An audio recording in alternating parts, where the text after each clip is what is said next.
আচ্ছা, আপনার সাথে কি কখনো এমন ঘটনা ঘটছে যে আপনি নামাজের মধ্যে আছেন কিংবা কোনো একটা ইবাদতের মধ্যে আছেন এবং হঠাৎ আপনার কোনো একটা গানের কথা স্মরণ হইল কিংবা কোনো একটা অশ্লীল দৃশ্যের কথা স্মরণ হইল যেটা আপনি কখনো না কখনো দেখছেন? এমনটা যদি হয় তাহলে এটা অনেক বড় একটা শাস্তি। কারণ আমরা গুনাহ ছেড়ে দিতে পারি কিন্তু গুনাহ আমাদেরকে সহজে ছাড়ে না।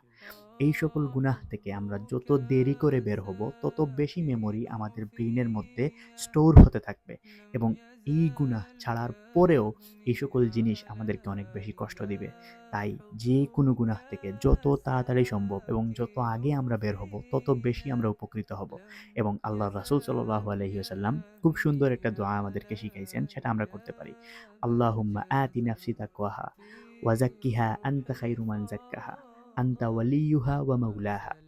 অর্থটা খুবই চমৎকার। অর্থ হচ্ছে, হে আল্লাহ, আপনি আমাদের অন্তরকে, আপনি আমাদের আত্মাকে তাকওয়া দান করেন, পরহেজগারিতা দান করেন, আল্লাহ ভীরুতা দান করেন এবং আপনি এটাকে পবিত্র করে দেন। কারণ আপনি পবিত্র করার জন্য সর্বোত্তম। আপনিই আমাদের অভিভাবক এবং আপনিই আমাদের রব, আপনি আমাদের মাস্টার। এই দোয়াটা আমরা যত বেশি পারা যায় করা উচিত এবং সকল গুনাহ থেকে সর্বাত্মক চেষ্টা করা উচিত। যত তাড়াতাড়ি সম্ভব বের হয়ে আসা যায় ততই আমাদের জন্য ভালো। সালাম আলাইকুম রহমতুল্লাহ।